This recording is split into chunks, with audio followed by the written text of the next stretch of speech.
एक होता है कि आपके जीवन का उद्देश्य क्या है। मैं इतने सारे नेशनल्स तो मैं जीत गई, बट अब आगे मुझे क्या करना है। तो मॉम ने मुझे बोला कि don't worry, don't take tension, keep pray, और आप प्रे करते जाओ, आपको जवाब मिलते जाएगी। फिर मुझे रैंडमली कॉल आया 2022 में फ्रॉम दिल्ली, जो कि मेरे नेशनल डायरेक्टर है, to represent India for Miss United Nations. ये जो किताब है 2022 का है, जो मिस यूनाइटेड नेशंस अर्थ का मुझे मिला था, जब मैंने इंडिया को रिप्रेजेंट किया था दिल्ली पे। तो उस वक्त पे भी मैं बहुत ही ज़्यादा घबराई हुई थी, नर्वस थी, क्योंकि वहाँ बहुत सारे कंट्रीज थे, यूएसए, मैक्सिको, मलेशिया, और उन सभी से आपको कम्पीट करना है उस एक टाइटल के लिए। तो नर्वस तो थी मैं, बट मैं जब भी उस 10 डेज के कंपटीशन में जाती थी, ऑलवेज प्रे करती थी कि मुझे नहीं पता कि मैं कैसे करूँगी। और उस टाइम पे मेरी जो एक्सेंट थी वो भी बहुत ज़्यादा क्लियर नहीं थी, क्योंकि पर्सनल इंटरव्यू में हमारे 100 मार्क्स की होती है, टैलेंट राउंड होती है, और भी बहुत सारे चीज़ें कॉम्पिटिशन में मिलती है। But luckily by the God grace I got this title and I have given to my country India. It's only because God's grace. फिर मैंने बोला कि बस अब एक international title is done, now I think I need to proceed in different sector. फिर again मुझे 2023 में, तो मैं ऑलरेडी ये प्रिपेयर थी चीज़ों को लेके, फिर मेरे नेशनल डायरेक्टर का कॉल आया, that is mister Amit Kumar Chauhan from Delhi, कि आपको Queen of International Tourism 2023 Manila Philippines में प्रेजेंट करना है। मैं फिर बहुत ही ज़्यादा सोच में पड़ गई कि शुड आई डू और नॉट। फिर मैं मॉम के पास गई।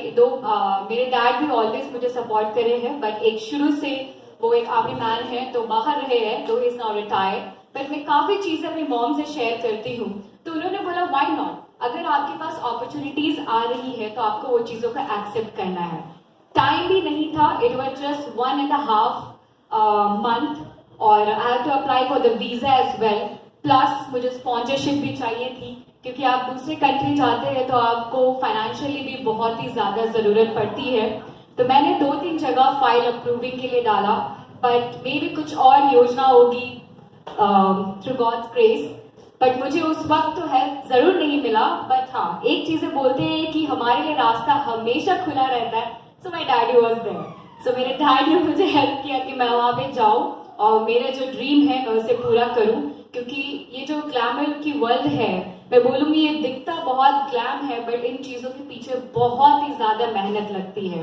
मेरी पूरी टीम है, my stylish, my makeup artist, my manager, so all are working with me, सब मेरे साथ काम करते हैं। तो उन लोगों को भी पे करना, प्लस जो भी कॉस्ट्यूम कैरी करना है उस पर भी बहुत ही मेहनत लगती है, क्योंकि डिजाइनर्स अपना वक्त उस पर देते हैं।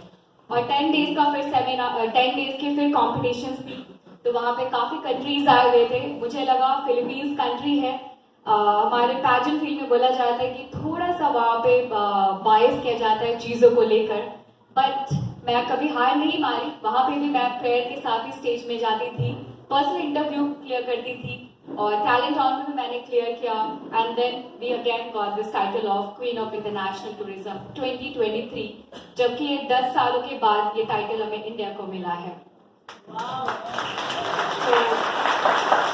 Thank you.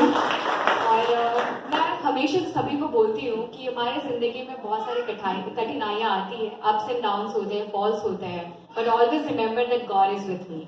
और इस सेक्टर में मैं आगे जा रही हूँ, मुझे नहीं पता कि कैसे होंगी चीज़ें, but always I keep praying and I am just living. And जैसे हमेशा बोलते हैं कि हमारे ज़िंदगी में like we all are warriors of God. So मैं आप लोगों से क्वेश्चन पूछती हूँ, दैट आपका स्वॉर्ड क्या है? What is your sword? ठीक है, सो मेरा स्वॉर्ड है दिस होली बाइबल। तो this is the sword wherever I go, मैं जहाँ कहीं भी जाती है हमेशा मेरे साथ चलता है, क्योंकि एक जो वर्ष मैंने यहाँ पे देखा अभी, और राज्य का यह सुसमाचार सारे जगत में प्रचार किया जाएगा कि सब जातियों पर गवाही हो, तब अंत आ जाएगा। मत्ती 24:14 में लिखा हुआ है। तो मुझे लगता है कि हम सभी वॉरियर्स को अब स्प्रेड होने की जरूरत है, क्योंकि ये अंत का टाइम है, और ये वक्त है कि हमें God's like we all are chosen person, हम सब एक चुने हुए लोग हैं, चुने हुए बेटे और बेटियां हैं। तो हमारा ये फर्ज बनता है कि हम दूसरों तक इस वचन को पहुंचाएं, ये जिंदा वर्ड्स को पहुंचाएं। तो मैं हमेशा से बोलती हूँ that I am the warrior, और ये मेरा वर्क है कि मैं अपने फील्ड में कंटिन्यू करते हुए लोगों तक इन सारी चीजों को, परमेश्वर का जिंदा खुदा वचन को पहुंचाऊं उन तक।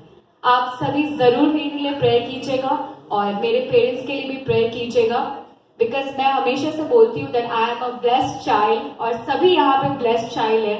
जब 1998 की बात एक छोटा सा टेस्टिमनी मैं शेयर करूंगी। जब मैं मम्मी के गर्भ में थी तो my doctors had told to my mom कि आपके पास दो ही ऑप्शन है, इधर उनको मुझे चूज करना था या इधर वो अपने आप को चूज करती। बट मम्मी टोल्ड कि नहीं, मुझे इसे दुनिया में लाना है। एंड लकीली मैं बहुत ही मोटी तगड़ी आई और मेरी मामा ने फिर सेकंड बर्थ दिया टू माय सिस्टर एंड हम दोनों बहुत ही अच्छे से हैं। तो मॉम हमेशा मुझे बोलती है कि कभी भी परमेश्वर को भूलना मत, जैसे कि अभी पास्टर राकेश ने डिटोनॉमी से प्रीचिंग किया कि हमें सब चीजें मिल जाती हैं बट कई एक बार हम भूल जाते हैं कि हमें ये सारी चीजें टैलेंट प्रेयर के साथ मिली है, because without God's blessing we are nothing.